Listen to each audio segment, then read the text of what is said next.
and welcome to another evening of frank conversation here on Hard Copy, coming to you from our studios in Abuja. I'm Maukwe Ogun Yusuf.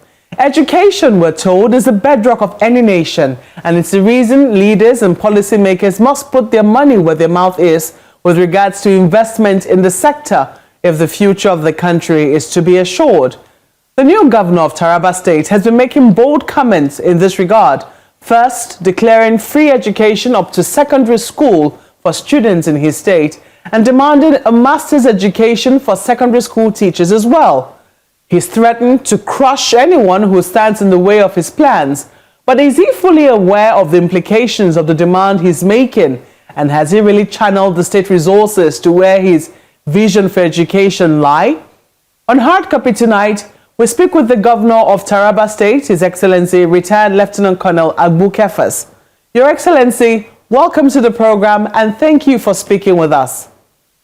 Thank you very much, Okwe. Thank you. I know you've had a very busy day. On Tuesday this week, you flagged off the Taraba Education Student Identification System, TETIS, seeking to know the true numbers of students in your state. What has informed this, Your Excellency? Thank you very much. Immediately, I declared free education for all primary and secondary school students. A lot of children started going back to school, especially those that were out of school.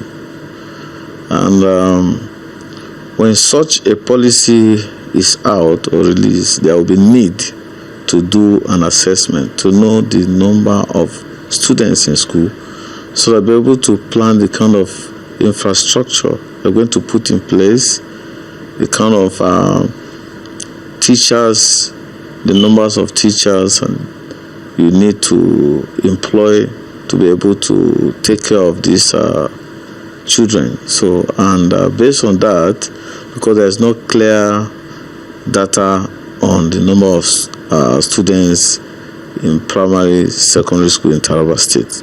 So I have to do this as a first step to enable me fulfill the promises in totality as I have made to the people. And today, we decided to launch this first initiative of this program by enrolling the students and the teachers so that we're able to have accurate data to work with. Okay, I'm looking at the fact that you said that this has been informed by the fact that more students enrolled after you declared a free policy education. Did you have in mind a number of students that you were declaring that education, free education policy for when you made the announcement? Well, as at the time I made the announcement, there were quite large number of students in school, but I discovered that the figures that were given to me were not correct. And I started receiving reports that the schools are being overflooded by children coming in to enroll, and parents are bringing them in large number. And the only solution to ensure that my policy or my program is in place is to start by getting to know who and who is enrolling so that we're able to have the accurate number and then to plan with, to know what we can do for all of them. But for now, the only correct number of students that we are sure of are those that are about to finish schools, those that are registering for WAEC, NECO, and JAM. These are the ones that at least we are sure. But the remaining ones, we can't account for them. So that is why we have to make sure we have their data before we start any other thing. Did you have an idea of how many students you were roughly declaring a free education policy for? Well, like in secondary school, we had over 3,000. in primary school over 2,000 in the past. So that was the initial time. 2,000 students? 3,000 and 3,000 and 2,000? Yeah. That's roughly, really small. Yeah, roughly. Yeah. That's really small for the population. Because there were Taraba so State. much, exactly, there were so much students that were out of school. So much students out of school.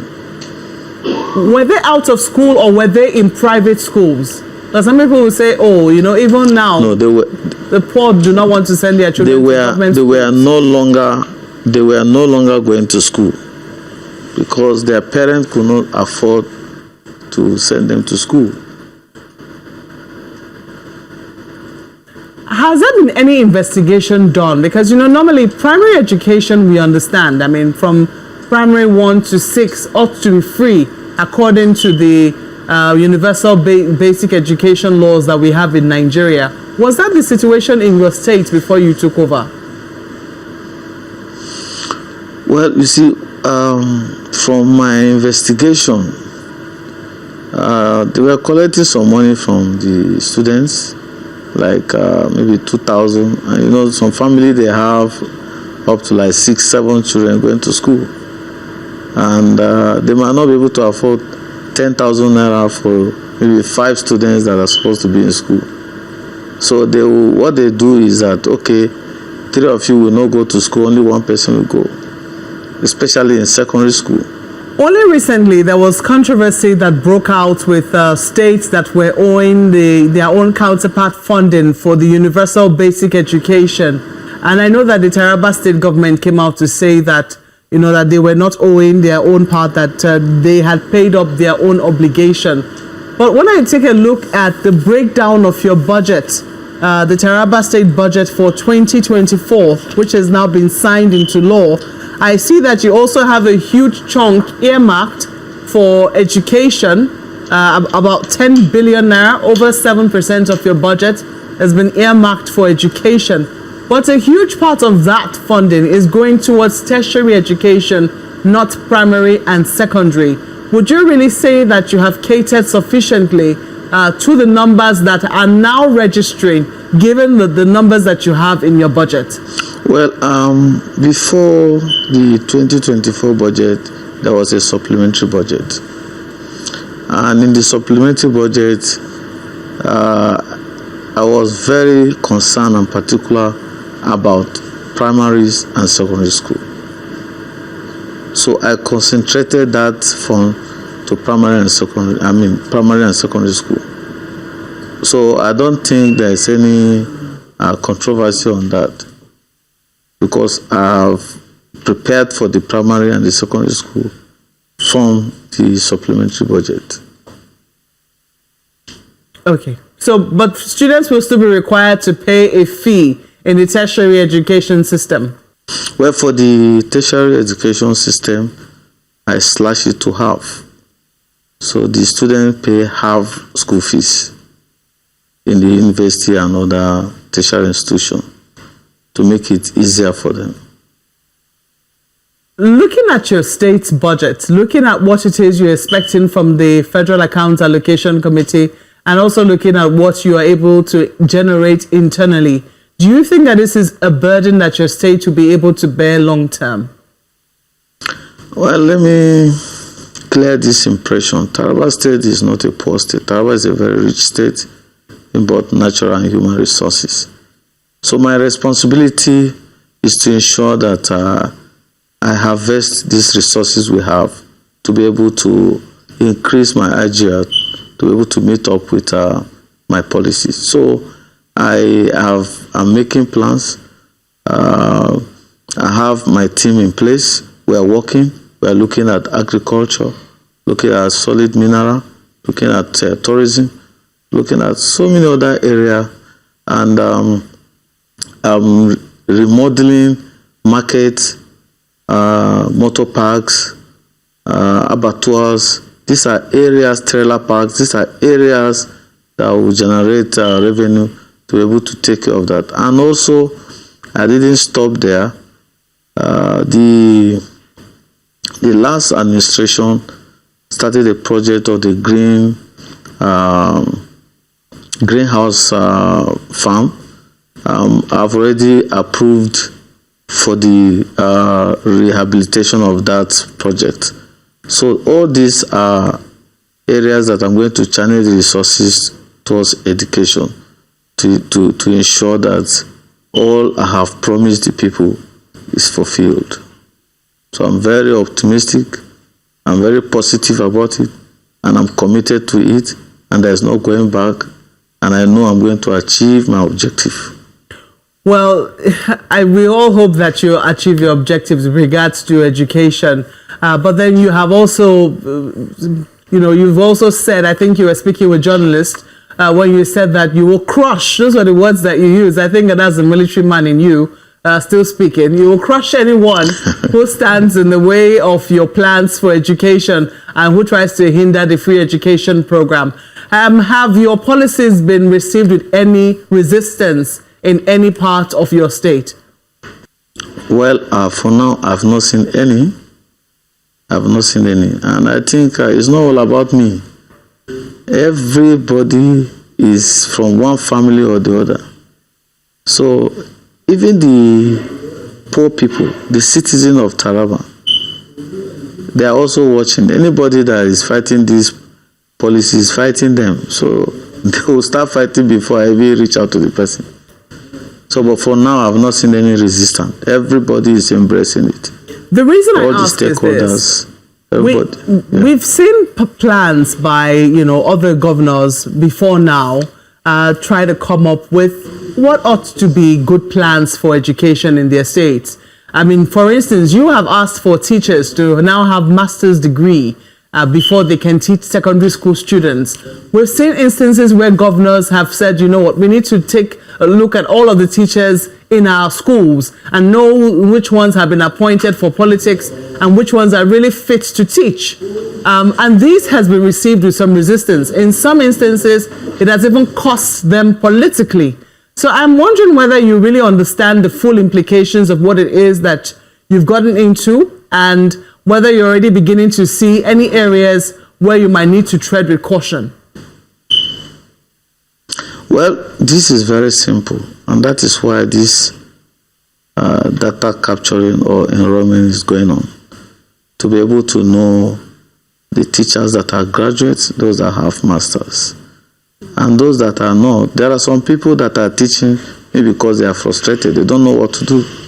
So be able to guide them and channel them to where they're supposed to function. Then we're going to open up the doors for graduates and those that have masters from any part of the world, any part of the country.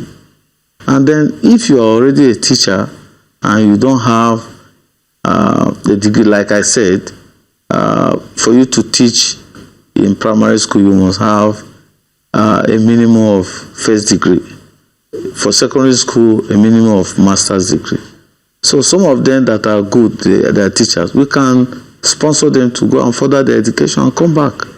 Then get other teachers to also continue. So I don't think there is any difficulty in this. There are a lot of graduates that are all over the street without job. They are there. So if we open up the door for them, they can come in and make their own contribution. So I don't see any problem with it. All that one requires is the political will to do are it. You saying, Your Excellency, to implement. Are you saying, sorry to interrupt you there, are you saying that all of the teachers that are in the employment of the Taraba state government are all teachers that have been found qualified to teach in the first instance? Well, I don't know.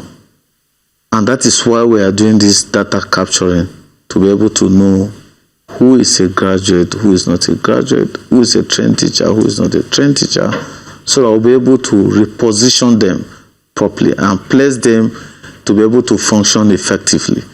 If you are teaching and we see that you are not supposed to be a teacher, we can, post you to an administrative position.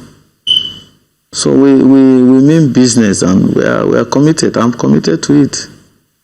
It's going to take time, but I know we'll get there. Well, I'm glad that you've spoken about other sectors. You know, you mentioned it in passing. We'll come there shortly. But something happened recently. I mean, because part of the reasons why you have declared this free education in Taraba State is that you say that you're trying to ease the burdens of subsidy removal on parents because of, you know, this is part of your own attempt at palliatives, but I think something more long term. But I think for a number of people, the cost of living crisis occasioned, as you know, by this subsidy removal has gone beyond just education. It's even more primary than things that like education is about food, for instance. Only recently we saw protests in Niger State, in Kano State, over the cost of food commodities. What is your own response as governor of a state like Taraba to that? Is this something you also anticipate could happen in your state? Well, for now, you see, the people of Taraba are very hardworking people, and they have these survival instincts. Although I'm not taking that for granted, and my plan, my effort is to see that we move Taraba from consuming to production, so that we'll be able to produce more food that can take care of us and also take care of other people in other states, as you mentioned them. So we are working very hard. All hands are on deck, and I believe that what is happening in other places in terms of hunger will not happen in Taraba. Taraba still has a lot of food. We have food. And I remember when we were young, we can even roast yam with palm oil and drink plenty water. And at the end of the day, it will take you hours. So I believe that we will always survive this in Taraba. So nobody is ready to go on the street to protest for hunger. We take care of ourselves one way or the other. If you have and your neighbor don't have, you share it. So this is how we have been living in the state. You can see that happening during Christmas, during Salah. We share food and so on like that. So we are our brothers' keepers. I think we'll survive all these trials and then see how we can sustain ourselves and also help other people. Yeah, well, for a number of states, what are the other plans that you have with regards to agriculture to make sure that Taraba can not just feed itself, as you say it's currently doing, but also, make sure that food prices actually crash when it comes to feeding the rest of the country? Well, yesterday we had a meeting we paid a visit to the Minister of Agriculture and Food Security, and it was timely for us because they are starting the second phase of the dry farming season. So we are also in the plan.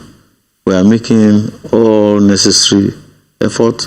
We've also gone beyond that to sign an agreement with the Czech, probably for manufacturing of mini tractors that our small-scale farmer can use to enhance their production. So I believe that all these measures we put in place in terms of agricultural irrigation, in the dry season and also rainy season, by the time we get there, I think we're going to have more yield of food that can take care of all these problems. Has insecurity given you sleepless nights in Taraba State? Well, I cannot say it will give me, or it has given me any sleepless night, no. We are handling it, dealing it as the threat surfaces. The issue of insecurity in Taraba, these are things that have been going on, and they differ in places. But as they come up, we deal with them. And within the shortest time, I think it will be a thing of the past. So all of us have made it clear to everybody that the issue of security is a collective effort. It's not only in the hands of the government. I've involved all the traditional rulers, all the citizens of the state, we are creating awareness, making them to know that it is their responsibility to ensure that they report anything they see that is suspicious. And I think people have been doing that. Most of the people that are coming from other places to cause a problem in the state are being picked by the security agency. So far, I think we are doing our best to ensure that we don't have any crisis. Okay, I'm just going to ask you a few questions with regards to politics. I mean, because you were elected on the platform of a political party, the People's Democratic Party, and only recently you were in Edo State. Is that correct? Let me just confirm that first. Were you in Edo State over the weekend? Yes, it was me you saw in Edo State. Okay, just confirming that. I was the one. Because, 9 out of 10 aspirants have, raised objection to how the congresses were conducted in Edo State. And you were there. What are your, observations with regards to the complaints that they have made? Well, from experience, politicians will always complain. Once you are not the one that is on top of the game, the rest will complain. But to the best of my knowledge, the exercise that was conducted was transparent, free, and fair, to the best of my knowledge. So if anybody complains, all that is required is the party also have put in machineries in place to be able to resolve some of those issues. So I'm sure that there's a lot of dialogue going on, discussion going on to ensure that they put their situation in order. When you look at your party at the national level and you look at all of this little, I want to call them little fires, and you can decide that they are not fires or you can decide that they are bigger fires, that's happening within the PDP in the different states. Rivers is another example. Are you confident that your party can really live up to its billing as an opposition party in the country? Well, for now, I believe that it's work in progress. All the litigation issues are over, and all of us will begin to sit down and assess the situation, look at what has gone wrong, what are the problems, and then we'll begin to put machineries in place to see how we can put the party together. So I'm not looking at the future, I'm looking at what is happening now. Once we solve the problem, then we'll be able to speak, to tell you our position. But right now, what we need to do is to see how we can come together, to look at areas that there are issues, and then try to see how we can intervene. Do you fear that your party might not have a candidate in the Edo elections? No, not at all. Of course, we'll have a candidate. This is despite the threats of the other 9 aspirants. No, it will always start like this, but at the end of the day, it will be resolved. The elections are just at the end of this month, Your Excellency. Just watch and see. When we get there, then we can discuss it further. But for now, I'm sure they're going to resolve the issue. May I just ask, and this is as a parting shot, because we started with education. I'd like us to end with education. What has been the opportunity cost for the investment that you're making in education? What are the other areas that you would have loved to invest in, but because of what you have to do in education, you've had to sacrifice? Well, like in the area of more of infrastructures. And also, I'm not compromising health, but tourism, I've not actually worked on that area. I have to take step by step. Let me finish with the education aspect first, then I can go into those. So tourism, let me say health, infrastructure, I've not actually done much on that. All right. We hope that the seeds you're planting in the education sector will reap dividends in no distant time, and that the people of not just Taraba State, but everyone in Nigeria will be the better for it. Thank you so much, Your Excellency, Governor Kefas, for coming on Hard Copy tonight. Thank you very much, and take good care of yourself. That's the program tonight. What are your thoughts with regards to the free education program declared by the governor of Taraba State? Please share your thoughts with us using the handles showing on your screen. Thank you for watching. I'm Malcolm Yusuf. Good night.